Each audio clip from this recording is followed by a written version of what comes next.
Special CBS News report on astronauts' return. Narrator, John Dickerson.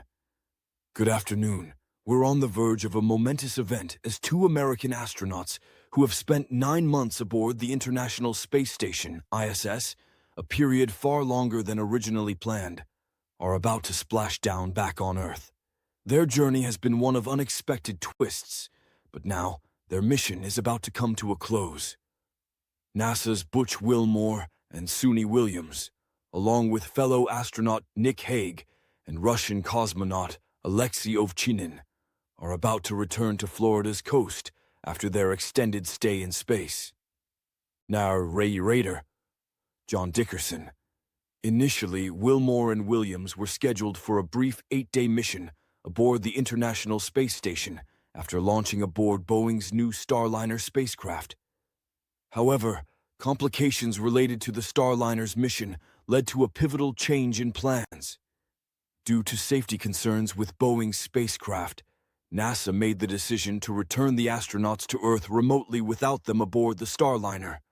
They arrived back today, flying aboard a SpaceX Dragon capsule, a spacecraft that had originally launched without them aboard in September.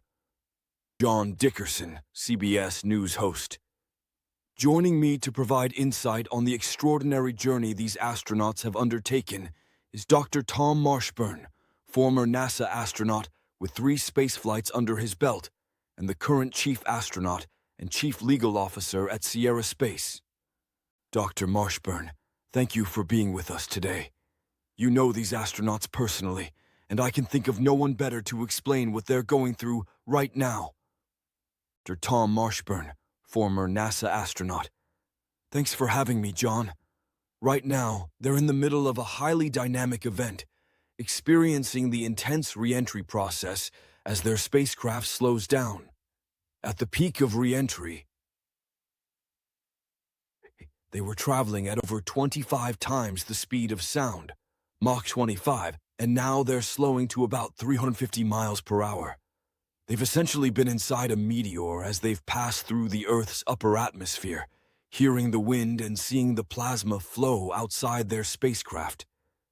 It's an intense experience, especially after being in microgravity for so long, and now they are feeling gravity for the first time in months. John Dickerson, CBS News host. You described it as a dynamic event. A lot is happening right now, isn't it? Dr. Marshburn. Absolutely. Every stage of re-entry is critical. Their parachutes need to deploy properly to slow them down for the splashdown. When the parachutes open, they experience a very strong impact, and every time a chute opens, it's like a small jolt.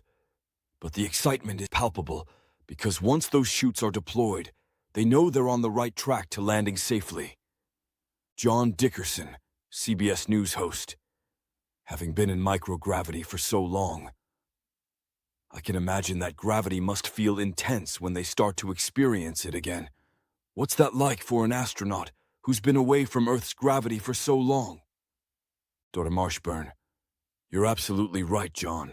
Even the force of gravity that we experience here on Earth, just the standard 1G,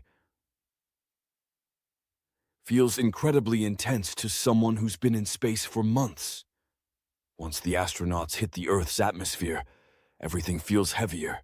Their muscles, their skin, even their face. They're suddenly aware of forces they haven't experienced in months, and it's a huge shift from what they've gotten used to in space. John Dickerson, CBS News host. Looking at the monitors here, you can see the parachutes are deploying. The drogue chutes have opened first, followed by the mains. How does this process look, Dr. Marshburn? Dr. Marshburn. The drogue chutes have slowed them down a bit, but now the main chutes are deploying. These are designed to slow them down to a safe speed, around 25 miles per hour, when they hit the water. The entire process is critical to ensuring they decelerate smoothly and safely. Once the main chutes are fully deployed, the astronauts are going to feel a bit of a swing as the force of the parachutes slows them down. It's a wild ride. John Dickerson, CBS News host. And after that, it's all about getting back to Earth and making sure the landing goes smoothly. Dr. Marshburn. Exactly. After the parachutes open, the astronauts will experience a bit of a jolt. The impact when they hit the water is strong, but it's over quickly. They've trained for this, so they're prepared for the forces that come with it. After they splash down, they'll remain seated for a bit, waiting for the recovery team to come and bring them aboard the ship. Then, it's all about making sure they're healthy and adjusting back to Earth's gravity. John Dickerson, CBS News host. Meanwhile, our senior national correspondent, Mark Strassmann, is stationed in Houston at the Johnson Space Center. Mark, from your vantage point, how does the recovery look, and what comes next for these astronauts? Mark Strassmann, CBS News correspondent. John, everything looks picture-perfect from here. The 4 main chutes have deployed, and the capsule is coming down beautifully. It's so important to emphasize that these astronauts, Butch and Suni in particular, have become household names, especially after their extended stay in space. The entire world has been following their journey, and now we're about to see them return home. This is such a significant event, not just for NASA, but for all of space exploration. John Dickerson, CBS News host. And for those of us watching, it feels like a routine event, but as you point out, this has been anything but routine. These astronauts were originally supposed to be in space for only 8 days, but due to unforeseen delays with the Boeing Starliner, they were kept aboard the ISS much longer. Mark, you've been following the journey closely. What's the mood among the astronauts as they near the end of their mission? Mark Strassmann, CBS News correspondent. That's right, John. While their mission was supposed to be short, their extended stay has turned into an unexpected chapter of space exploration. They have clearly adapted to the longer mission and have made the most of it. And despite the delays, they seem to have embraced this time in space. They've enjoyed their extra months up there, and it's clear that they've learned to thrive in this extraordinary environment.